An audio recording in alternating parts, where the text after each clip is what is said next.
울버햄프턴의 경기가 끝난 지 3일이 지나고 4일째지만 토트넘의 1대2 역전패에 대해 국내 다수의 축구 팬들은 분노를 가라앉히지 못하고 있으며 패배의 결정적 원인을 제공한 몇몇 선수들을 집중적으로 성토하고 있습니다.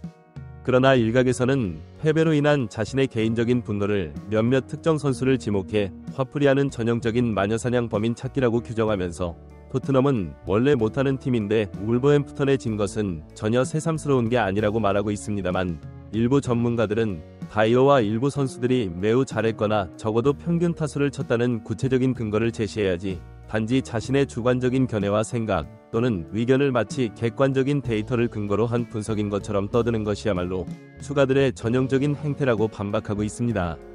또한 이들은 이날 경기에 선발로 나선 토트넘의 현역 선수조차 몇몇 선수들이 감독 지시를 제대로 따르지 않고 제멋대로 행동한 것을 비난하는 인터뷰까지 했다고 말하며, 다이어를 가려줘서 그런 손흥민에게 연결되었으면 골을 법한 결정적 찬스를 이 선수들이 이기적이고 안일하게 플레이해 공중분해시켜버린 것이 선수의 인터뷰가 증명하고 있다고 말했습니다.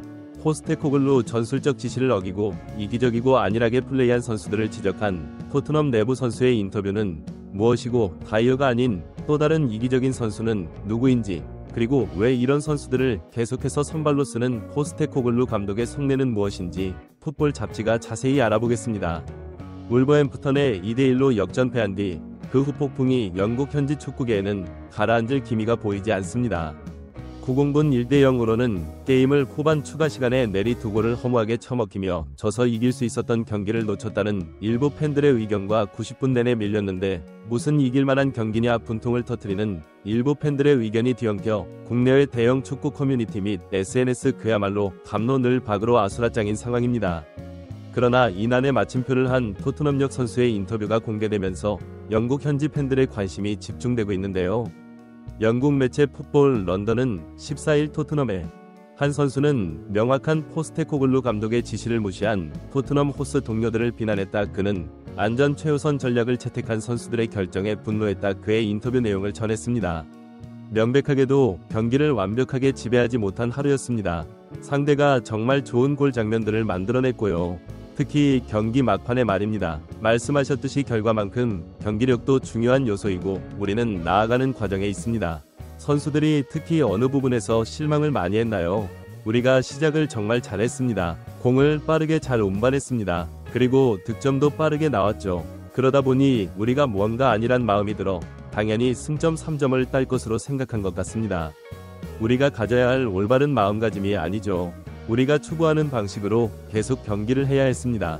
더 압박하고 더 공격적으로 나가야 했지만 제 생각엔 우리가 거의 안정지향적으로 갔습니다. 저를 비롯한 우리가 모두 안전 모드에 돌입해서 이대로만 지키면 승점 3점이 온다고 첫 5분 후에 그렇게 플레이를 한 것 같습니다. 돌아봤을 때 더 공격적으로 앞에서 압박하고 공격해야 합니다. 제일 아쉬운 부분이 그것입니다. 우리는 잘 해낼 수 있었습니다.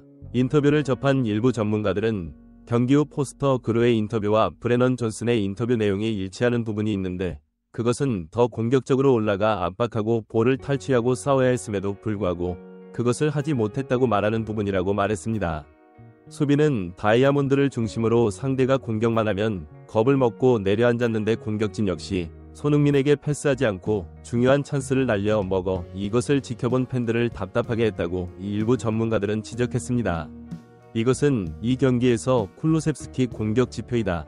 여기서 주목할 것은 볼경인데 7번이 볼경합에서 단 2번만 성공할 정도로 쿨루셉스키 울버햄프턴의 수비진에 압도당했다고 분석했습니다. 이들은 덧붙여 드리블러 이적 첫해 리그에서 두각을 나타내는 경우가 많은데, 그 다음 해에는 드리블 패턴이 상대 팀들에게 분석당하면서 2년차 때는 거의 대부분이 부진한 게 일반적이라고 말하며 브라이턴의 미토마 쿨루셉스키 대표적이다. 그래서 2년차 때 지난 시즌의 경기력을 유지하면 그 드리블러 월드클래스라는 증거라고 말했습니다.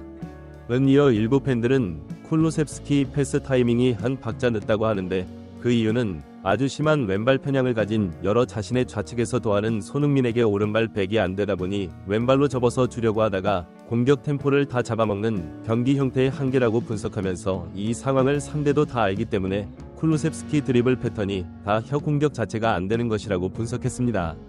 이 분석을 접한 일부 팬들은 쿨루셉스키 못하는 건 알스키가 오른쪽 붙박이 윙어인 정말 모르겠다고 말하며 포스테코글루 선수 기용에 문제가 많다고 지적하는 것도 사실인데요. 하지만 이 주장에 대해 일부 전문가들은 포스코거기로가 토트넘에 부임할 때 오른쪽 윙어는 쿨루셉스키 하나 있었고 좌측에 페리시치 양쪽을 다 뛸 수 있는 히샤를리송이 있었다.